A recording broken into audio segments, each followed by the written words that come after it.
Hello, we are back with The One and Only Bob by Katherine Applegate, and this is recording number 6, and this is just after the tornado, and Bob is just leaving the aardvarks and was helping them, and now it's called Surveying the Damage, checking out what else has happened. I pick my way past the devastation. The tornado has left a random path of misery. The African aviary is gone, simply gone. The kids' farm nearby, untouched. Although there are some flustered chickens clucking like all get out from the safety of their henhouse, I see few people. Hopefully a lot of potential visitors were scared off by the threatening weather. It looks like some of the animals listened to their early warning systems, those little voices inside telling them something bad was coming their way. Quite a few seem to have taken cover before the brunt of the storm. Wish I'd paid more attention to my own internal weatherman. I pass the penguin viewing window, the one that allows visitors to watch their graceful swimming. Several penguins are underwater, swooping and swiveling. Joe, Jim, I call, and they both swim over. Is Bert okay? I ask. Baby Bert pops his little head out of the water. Hey, Bob, did you know we're having a storm?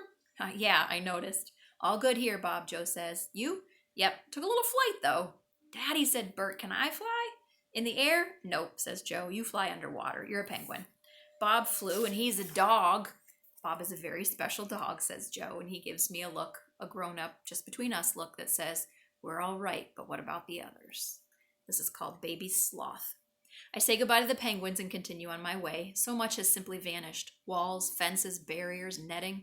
The orderly world of the park with its careful lines defining territory isn't so defined anymore. Many of the habitats are still entirely intact, but not all. What will this place be without fences and walls? You didn't need to catch the Nature Channel to know that certain animals like to eat certain other animals. I pass 2 squirrel monkeys swinging happily from the children's carousel. A pelican watches from her perch on a popcorn stand.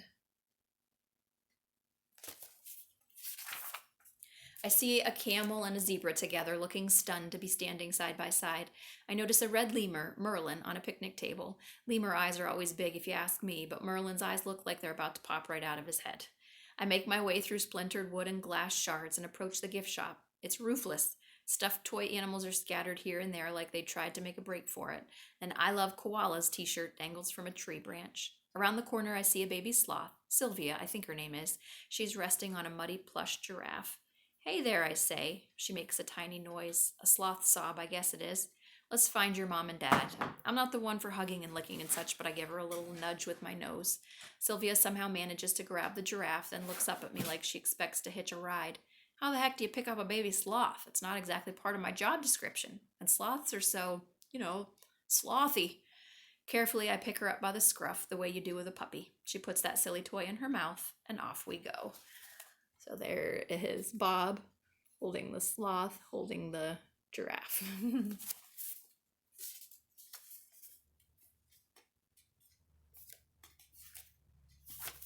Takes a few minutes, but I find her mom, Selma. I deposit Sylvia on a patch of wet grass. How can I thank you, Selma cries. No biggie, I say, and I head on with fear in my belly and the odd taste of sloth fur in my mouth. Make no sudden moves.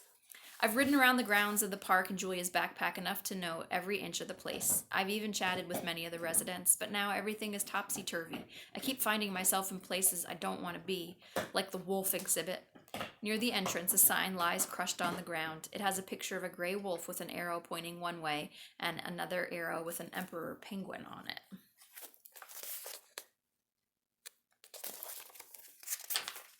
To my right, I see a piece of hay stuck deep in a tree trunk like a pencil in a cupcake. To my left, water gushes from a path-side ditch, a broken pipe. The boiling sky has settled into a solid blanket of gray, and the rain's quieted to a steady drizzle. Still, I smell more bad weather menacing in the distance. Tossed into a bush is a large informational display with a photo of 2 gray wolves. I don't see any fence or barrier or intact wall, and it dawns on me that grumpy wolves and tiny dogs might not make the best of pals, especially under these trying circumstances. Just as I start to leave, a wolf on the sign seems to move, to blink. Oh, he isn't part of the sign. He's next to the sign. It's Kimu. Hey, I say. No answer. Something tells me I should hightail it out of there. Something else is saying, make no sudden moves. I hate it when my dog brain disagrees with itself. I split the difference, crouching meekly, doing the whole submissive dog thing. Kimu locks his gaze on me. I try not to make direct eye contact. A lot of animals find that threatening, but his eyes are mesmerizing, glowing amber, and way too smart. He moves again. 2 paws appear. Big paws. Nothing like my feeble, shrimpy feet. These paws are the size of hamburger buns. Hamburger buns with lethal claws attached. This is called Mutt versus Wolf. I wait for him to launch into his pounce. Maybe if I time my escape just right? Yeah, sure. In a battle of Chihuahua Mutt versus Wolf, even I wouldn't bet on the dog. Do they break your neck before they eat you? That only seems fair. My heart's doing this crazy tap dance in my chest, and I wonder if he can hear it. I sneak a peek at him. Strangely, he just keeps staring at me. Quickly, I avert my gaze. Those eyes, those chilling, dangerous eyes. It's me, Bob, I say. Kimu says nothing. He's panting hard. Maybe he's disoriented, even hurt? I try to speak again. My voice seems to be hiding somewhere deep in my throat. Another try. Kimu? He blinks. Are you all right? No response. Anyone else hurt? I ask. This time he seems to hear me.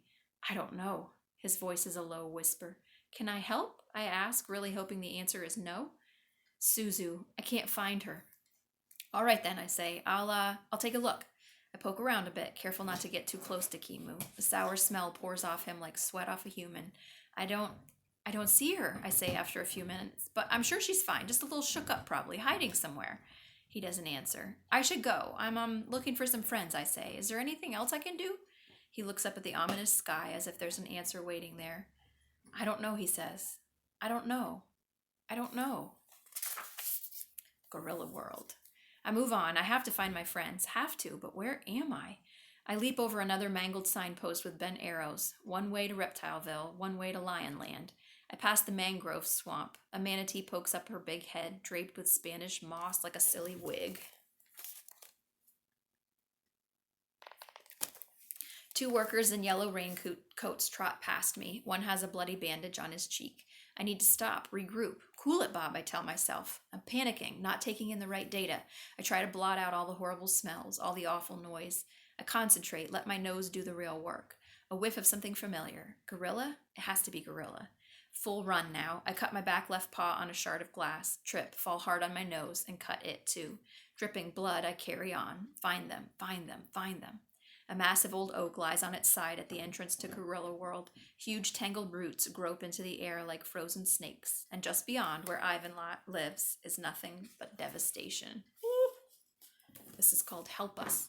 The stone wall separating Gorilla World and Elephant Odyssey is gone. Pieces of both domains mingle. An elephant toy here, a gorilla nest there. Part of the indoor gorilla space has crumbled to the ground. I scan the area where Ruby and her herd like to hang out. Nothing. No gorillas either. Out of nowhere, the rain picks up, coming sideways, blinding me. The wind howls like a hurt dog. This storm isn't over, not by a long shot.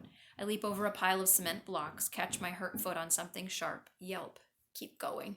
Ivan, I call. Ruby! Nothing. I get to a slight rise, leap onto another overturned tree, and try to make sense of the damage. Red and blue lights cut through the rain. Police, fire, engines. Good. We need all the help we can get. I take in several lungfuls of the hideous air. It's too wet, too full of conflicting odors, a mishmash of scents I can't decipher, especially with my busted nose. The wind gathers speed, pushing at me with incredible force.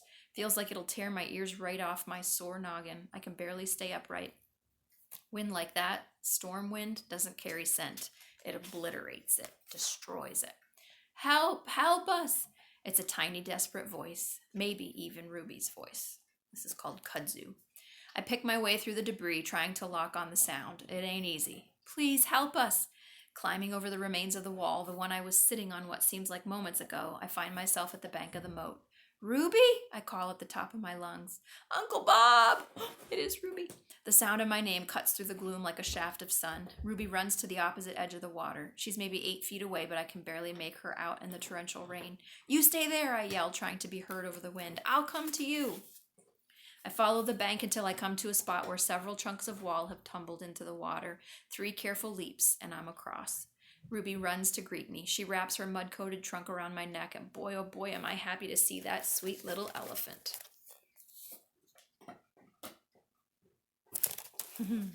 You hurt, Ruby, I ask. Is everyone all right? Ruby sniffles. Yes, but come quick. She dashes off before I can ask anything more. 5 of Ruby's aunts stand by the elephant's side of the moat. Each one has her trunk plunged deep in the dark, muddy water. They look like a bunch of kids trying to find a lost toy in a swimming pool. It's almost funny until I see what they're reaching for. A baby gorilla is in the moat. The tiny gal keeps grabbing for a trunk to hold onto and then slipping free. Her terrified screeches fill the air. It's Kudzu, Ivan's favorite. Oh my gosh. This is called an idea. I'm going in, says Masika, one of the younger ants. Might make things worse, Akello cautions. Displace the mud. Pull her down toward the bottom. I could go in, I suggest, the words popping out before I can swallow them.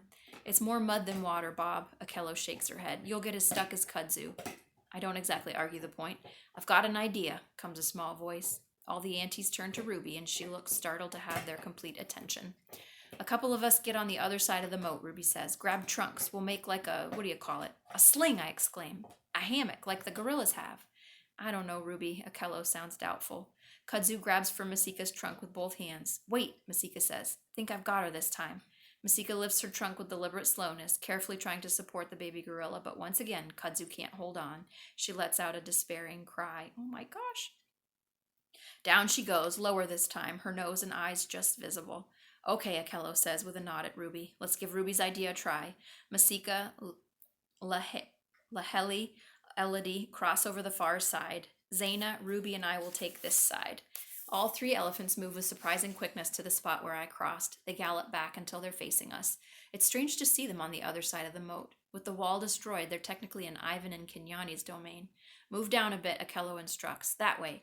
She motions with her head. We want to scoop her out, not push her down.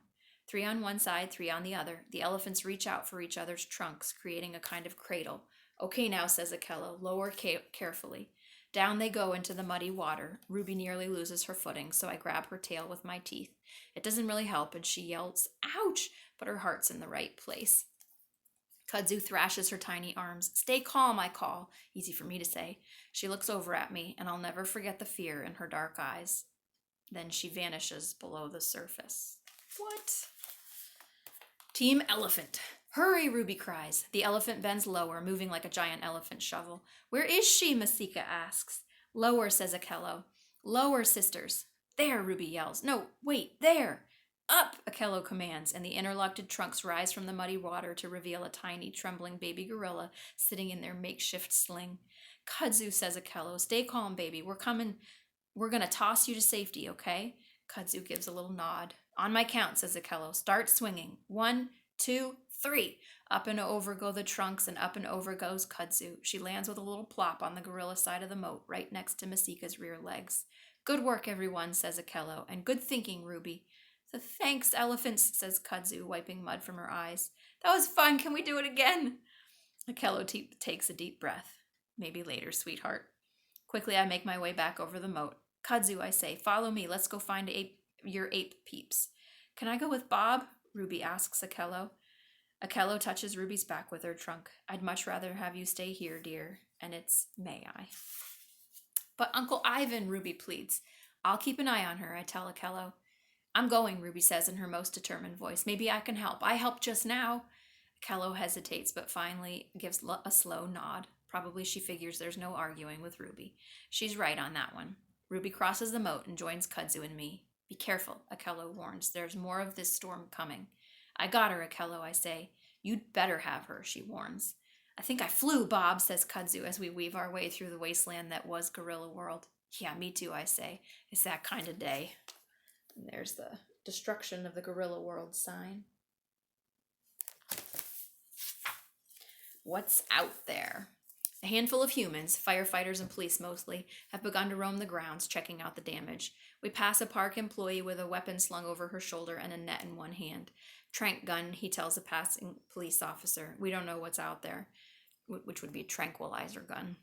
She nods. How fast do they work? On something like a big cat? He shakes his head. Not fast enough. I look over at Ruby. Stay close, kid. As we near the gorilla villa, what's left of it anyway, a screech hits my ears that makes the wailing police sirens sound like mewling kittens.